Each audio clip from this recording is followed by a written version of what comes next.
আশীর্বাদ করবেন যেন আপনাদের পাশে থাকতে পারি। ঘর পেয়েছেন? কেন্দ্র সরকারের যে প্রকল্প আছে সেখানে যে এত সুবিধা সুযোগ, সেই সুবিধা সুযোগ না সেই সব মানুষের কাছে পৌঁছে দেয়। সব চাইতে বড় কথা মহিলাদের সুরক্ষাটা আগে দেখবে। কিন্তু একটা ডাল ভাত খেয়ে কি চলবে 1,500 টাকায় সংসার?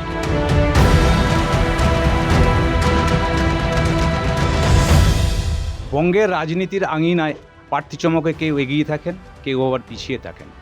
কিন্তু এবার একাধিক প্রার্থীর মধ্যে অন্যতম আউশগ্রামের কলিতা মাঝি। কেন তিনি অন্যতম, শুনবো তার মুখ থেকেই। একেবারে নিম্নবিত্ত পরিবার থেকে উঠে আসা, অন্যের বাড়িতে কাজ করা, তারপর আবার ভোটের ময়দানে। কিভাবে শুরু হলো এই যাত্রা? এই যাত্রা বলতে আমি 2006-এ বিয়ে হয়েছে। আমি 2006 সাল থেকে বাড়ির বউ, এবং আমি খুব গরিব ঘরের মেয়ে। মঙ্গলকোট থানা, দিকশো গ্রাম, ওখানকার আমার বাবার বাড়ি, এবং ঘুষকারায় আমার বিয়ে হয়েছে। এখানটাও খুব গরিবের, মানে গরিব ঘরেই বিয়ে হয়েছে। আমরা গরিব ঘরেই আছি, আমাদের তো ওটা নিয়ে কোনো সমস্যা নাই, আমাদের মধ্যে অ্যাডজাস্ট হয়ে গেছে, ঠিক আছে। কিন্তু আমরা পার্টিতে যখন আমাকে একটা সুযোগ দেয় দল, যে এসো একটা মানুষের জন্য কাজ করো, তখন আমি প্রস্তাবে রাজি হই নাই। কিন্তু আমার শ্বশুর শাশুড়িরা সমর্থন করেছিল যে না তুমি যাও, তোমাকে একটা সুযোগ দিয়েছে দল, ডাকছে যখন, তুমি যাও, পার্টি মানুষের জন্য কাজ করো, মানুষের পাশে থাকো, মানুষ যেন তোমার সহযোগিতা পায়, সবাই যেন এসে তো কেউ ঘুরে না যায়। তুমি যেন ঘরটাকে সামলাচ্ছ, তুমি সবাইকে সামলাবে, সবাইকে দেখবে, সবার বিপদ আপদে পাশে দাঁড়াবে। এরকম একটা আমাকে আমার শ্বশুর শাশুড়ি খুব আশ্বাস দিয়েছিল। আমি সেই আশীর্বাদ নিই এই পার্টির রাজনীতি ময়দানে।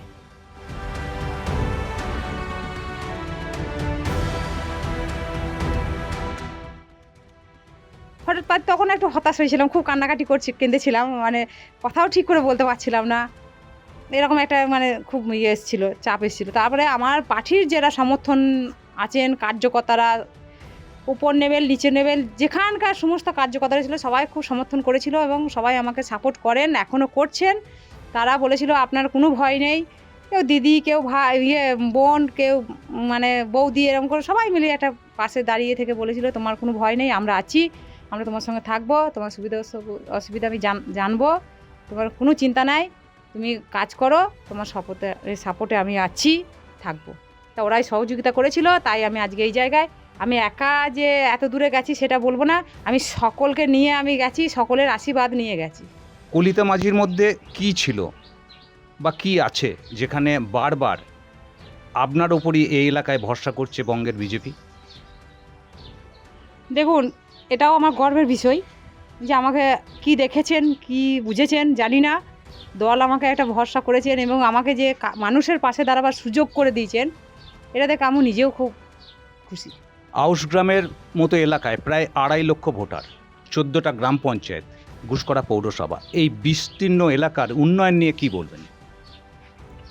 দেখুন, উন্নয়ন বলতে যেসব মানুষরা আমাদের মতন আছে,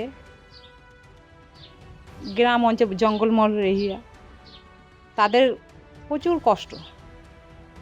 আমি তো ঘুরছি দেখছি, তাহলে আমাদের যে 22টা রাজ্যে কেন্দ্র সরকারের যে প্রকল্প আছে সেখানে যে এত সুবিধা সুযোগ, সেই সুবিধা সুযোগ না আমার ইচ্ছা সেই সব মানুষের কাছে পৌঁছিয়ে দেওয়া, যারা এই প্রকল্প থেকে বঞ্চিত হয়ে আছে। এইটুকু আমি করতে চাই তাদের জন্য, যে কারো অসুবিধা হতে দেবো না, সবার পাশে থাকবো। সব চাইতে বড় কথা মহিলাদের সুরক্ষাটা আগে দেখব। অনেকে বলেন যে যুবসাথী, লক্ষ্মীর ভাণ্ডারের প্রয়োজন আছে, আপনারা কেন বিরোধিতা করেন? দেখুন, বিরোধিতা কেউ করে নাই কোনো বিষয়ে। একটা জিনিস চিন্তা করবেন, 1,500 টাকায় সংসার চলবে না, চলছে 1,500 টাকায়। আমার ছেলেটাকে আমি ঠিক করে মানুষ করবো না, আমি ধরেই নিলাম, কিন্তু একটা ডাল ভাত খেয়ে কি চলবে 1,500 টাকায় সংসারটা? আর কে বলেছে বিরোধিতা করছে? ওদের প্রাপ্য যেটা ওরা নিচ্ছে, সরকারের অনুদান সব ব্যক্তিই নেই, কিন্তু আমরা তাতে বিরোধিতাও করি নাই, কোনো মন্তব্যও করি নাই। কিন্তু ওই 1,500 টাকায় সংসার চলবে নাকি, এটাই একটা ভাবনা চিন্তার প্রশ্ন।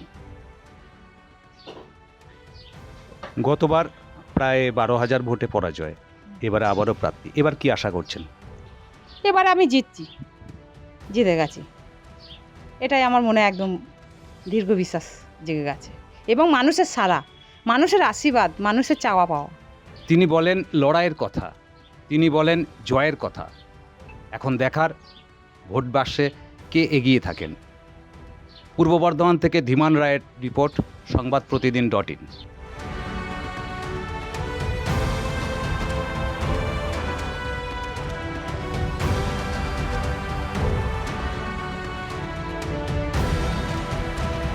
এবারে ভাই ভোটের লড়াই এই এখানেই দেখবো।